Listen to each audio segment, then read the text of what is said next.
പ്രൈസ്ലോ കർത്താവിൻ്റെ ധന്യബലനാമം വാഴ്ത്തപ്പെടുമാറാകട്ടെ. കരുണാപ്രവൃത്തിയോട് ചേർന്ന് ഉപവസിക്കുകയും പ്രാർത്ഥന സഹചരികളായി പ്രവർത്തിക്കുകയും ചെയ്യുന്ന എല്ലാ അനുഗ്രഹിക്കപ്പെട്ട സഹോദരന്മാർക്കും സഹോദരിമാർക്കും കർത്താവിൻ്റെ ദാസന്മാർക്കും ക്രിസ്തുവിൽ സ്നേഹവന്ദനം അറിയിക്കുകയാണ്. കഴിഞ്ഞ തിങ്കളാഴ്ച തൊട്ട് ഈ തിങ്കളാഴ്ച വരെ കർത്താവ് നമ്മെ ജയോത്സവമായിട്ട് വഴി നടത്തുന്നോർത്ത് കർത്താവിനെ സ്തുതിക്കുന്നു. കഴിഞ്ഞ ആഴ്ചയിൽ ദൈവം അറിയിച്ച ദൈവശബ്ദം ഞാൻ ഓർക്കുന്നു. അത് എൻ്റെ വ്യക്തിപരമായ ജീവിതത്തെ സ്പർശിക്കുകയും എന്നിൽ ചില അടയാളങ്ങൾ നിവർത്തിക്കുവാൻ കർത്താവ് കാരണമാക്കുകയെന്നത് എൻ്റെ അനുഭവ സാക്ഷ്യമാണ്.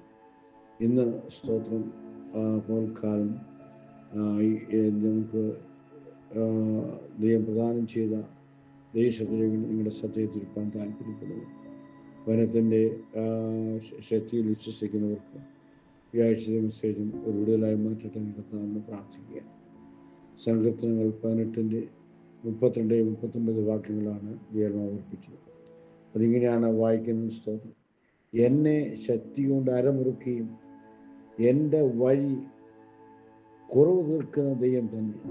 എന്നെ ശക്തി കൊണ്ട് അരമുറുക്കുകയും എൻ്റെ വഴിയുടെ കുറവ് തീർക്കുന്ന ദൈവം എന്നുള്ള ശബ്ദമാണ് കർത്താവിനെ ഓർപ്പിക്കുവാൻ സ്തോത്രം. ശക്തി കൊണ്ട് അരമുറുക്കി, അല്ലെങ്കിൽ അരമുറുക്കുക എന്നത് God who girds me with strength. എന്തിനാണ് ദൈവം നമ്മെ ശക്തി കൊണ്ട് അരമുറുക്കുന്നത്? 39 വാക്യത്തിൽ ഇങ്ങനെ വായിക്കുന്നു: യുദ്ധത്തിനായി നീ എൻ്റെ അരയ്ക്ക് ശക്തി കെട്ടിയിരിക്കുന്നു. യുദ്ധത്തിനായി, ഫോർ ബാറ്റിൽ, നീ എൻ്റെ അരയ്ക്ക് ശക്തി കെട്ടിയിരിക്കുന്നു. സ്തോത്രം. ഇന്ന് രാവിലെ പരിശുദ്ധാത്മാവ് ഓർപ്പിക്കുന്നു, നിന്നെ സ്തോത്രം യുദ്ധത്തിനാദ്യം ഒരുക്കുകയാണ്. ദൈവത്തിന് ശക്തി കൊണ്ട് സ്തോത്രം നിന്റെ ആരയെ മുറുക്കിക്കൊണ്ട് ദിവസം മുന്നോട്ട് പോകുന്നെങ്കിൽ നീ പരാജയപ്പെടുവാൻ ദൈവം സമ്മതിക്കുകയില്ല.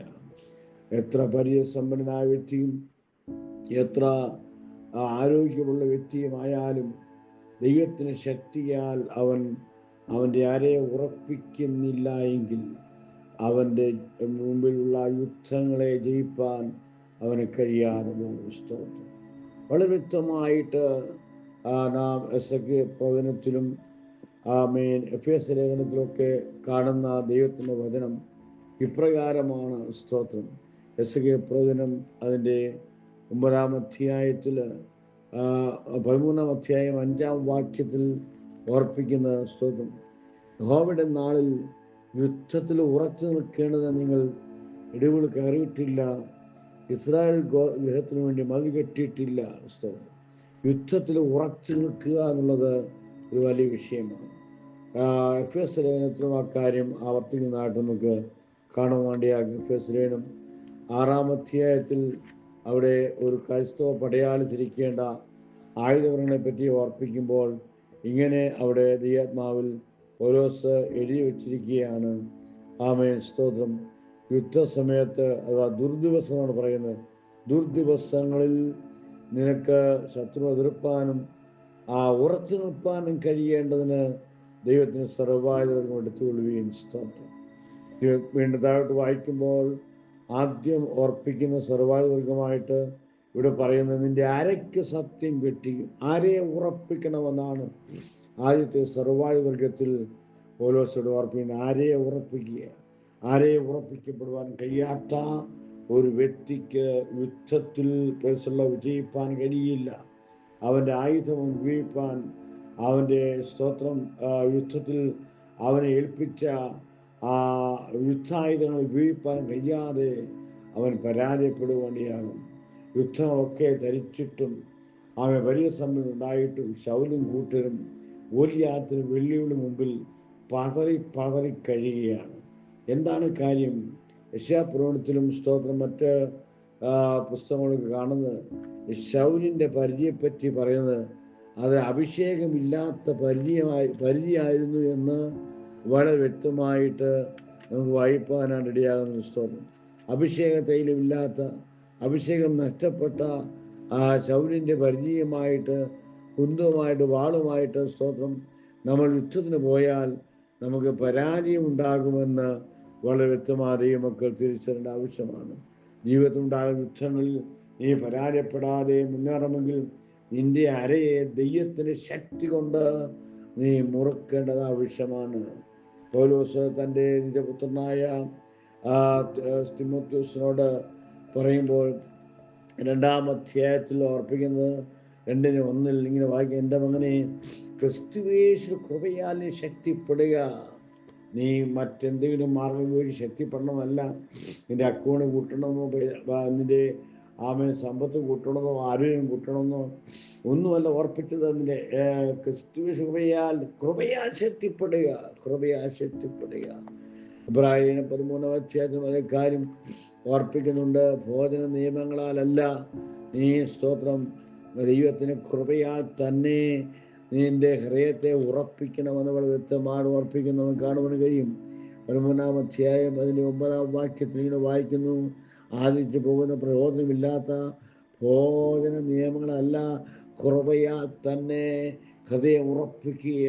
രാവിലെ ദൈവാത്മാവ് പറയുന്നു, സ്തോത്രം, നിന്റെ അരയെ ദൈവത്തിന് ശക്തി കൊണ്ട്, ദൈവത്തിന് കൃപ കൊണ്ട് ഉറപ്പിക്കുന്ന, മുറുക്കുന്ന ഒരു ദൈവത്തിന് പൈതൽ അവൻ ഉണ്ടായിക്കൊണ്ട് യുദ്ധത്തിൽ പരാജയപ്പെടത്തില്ല എന്ന് കാണുന്നു. സ്തോത്രം ചെയ്യും. ആയാലും രാവിലെ പരിശുദ്ധാത്മാവ് ഓർപ്പിക്കുന്നു, എലീശയെ പോലെ പ്രാർത്ഥിക്കേണ്ടത് ഇപ്രകാരം ആവശ്യമായിരിക്കുന്നു: ദൈവമേ, ഏലിയാവേ, നിന്നെ മേൽ പകർന്നിരിക്കുന്ന ആത്മാവ് ഇരട്ടി പങ്ക് എനിക്കാവശ്യമാണ്. ഇരട്ടി അഭിഷേകം എന്നെ മേൽ ചൊരിയണമെന്ന് ഏലിയാവിനോട് എലീശ ചോദിപ്പാണ്ടിയായി. സ്തോത്രം. 2 രാജാക്കന്മാർ പുസ്തകം 2-ാം അധ്യായത്തിൽ ആ കാര്യം കാണുന്നത് സ്തോത്രം ചെയ്യുകയാണ്. ദൈവത്തിലെ അവനോട് ഏലിയാവ് പറഞ്ഞ കാര്യം ഇപ്രകാരം: മോനെ, നീ ചോദിച്ച കാര്യം അല്പം പ്രയാസമുള്ളതാണെങ്കിലും ആഗ്രഹത്തോടെ പ്രതീക്ഷയോടുകൂടെ ഏലിയാവിന് പിന്നാലെ യാത്ര ചെയ്തുകൊണ്ട് അവൻ്റെ മേൽ ആ പുതപ്പിന് കീറൽ മുറി വീഴുവാനിടയായിരുന്നു. അവൻ ഇരട്ടി ശക്തിയോടുകൂടെ പുറപ്പെടുവാനിടയായി കാണുന്നു. സ്തോത്രം. ആയാൽ ഇന്ന് രാവിലെ വിശുദ്ധന്മാർ ഓർപ്പിക്കുന്നത്, ദൈവത്തിൻ്റെ കൃപയാൽ, ദൈവത്തിൻ്റെ ശക്തിയാൽ നീ നിന്നെ തന്നെ ഉറപ്പിക്കുന്നുവെങ്കിൽ ഹല്ലേലൂയ, നീ പരാജയപ്പെടത്തില്ല, നീ വിജയിച്ചവിടെ തിരുവാണ്ടിയാകും. ഇങ്ങനെ 2 കൊരിന്ത്യർ 12-ാം അധ്യായം 9-10 വാക്യത്തിൽ പൗലോസിന്റെ പ്രാർത്ഥനയ്ക്ക് മറുപടിയായി യേശു ഓർപ്പിക്കുകയാണ്: എൻ്റെ കൃപ നിനക്ക് മതി, my grace is sufficient for you. സ്തോത്രം. ഫിലിപ്പ് ലേഖനത്തിൽ പൗലോസ് അനുഭവ സാക്ഷ്യം പറയുന്നു 4:13: എന്നെ ശക്തനാക്കുന്ന മുഖാന്തരം എനിക്ക് സകലം ചെയ്യും. I can do all things he who strengtheneth me. എന്നെ ശക്തിയിലേക്ക് മുഖാന്തരം എനിക്ക് സകലം ചെയ്യുവാൻ കഴിയുമെന്ന് ദൈവത്തിൻ്റെ ആത്മാവ് ഈ രാവിലെ ശക്തമായി ഓർപ്പിക്കുന്നു. സ്തോത്രം.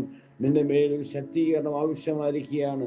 നിന്റെ പ്രതിസന്ധി ജയിക്കുവാൻ, ഹല്ലേലൂയ, നിന്റെ യുദ്ധത്തിന് പരാജയപ്പെടാതെ വിജയാളിയെ മാറുവാൻ ദൈവത്തിന് ശക്തി കൊണ്ട് നിന്റെ ആരെയെ മുറുക്കുക എന്ന് ആത്മാവ് ഓർപ്പിക്കുകയാണ്. പത്രോസിനോട് അപ്പോസ്തലപ്രവൃത്തി 12-ാം വാക്യത്തിലും ദൂതനടുത്ത് പറയുകയാണ്, ദൂതൻ അവനെ വിളിച്ചിട്ട് പറയാണ്: നീ എഴുന്നേൽക്ക്, നിന്റെ അരകെട്ടി ഉറപ്പിക്ക്, ചെരിപ്പിടുക, നീ എൻ്റെ പിന്നാലെ വരിക എന്ന് പറയുന്നു. സ്തോത്രം. പ്രാർത്ഥിച്ചുകൊണ്ടിരിക്കുക മാത്രമല്ല ദൈവത്തിൻ്റെ വചനത്തിലെ നീ ഈ ദിവസം നിന്നെ തന്നെ നല്ലവണ്ണം ശക്തിരിക്കണമെന്ന് യാഹൂബ് പ്രവചനം 2-ാം വാക്യത്തിൽ അവിടെ വായിക്കുന്ന: അര മുറുക്കുക, നിന്നെ തന്നെ നല്ലവണ്ണം ശക്തിരിക്കാൻ ഉറപ്പിക്കുകയാണ്.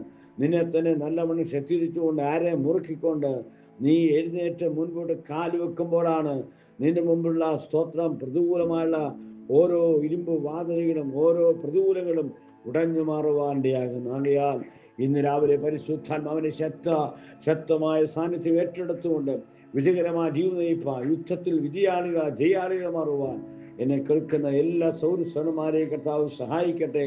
ഒരു പ്രാർത്ഥന പോരാട്ടത്തിനായി പരിശുദ്ധമായ ശക്തീകരണത്തിനായിട്ട് ഏൽപ്പിച്ചു കൊടുക്കുക. അവനെ ശക്തിരിപ്പാൻ, അവനെ ജയിപ്പിക്കുവാൻ, വിജയാളിയാക്കി മാറ്റുവാൻ ആത്മാവ് ശക്തമായി ആഗ്രഹിക്കുന്നുവെന്ന് ദൈവമാവൻ ഓർപ്പിക്കുകയാണ്. Hallelujah, hallelujah. സ്വർഗീയ പിതാവേ, ഇന്ന് രാവിലെ ശബ്ദം കേൾപ്പിനായ സ്തോത്രം.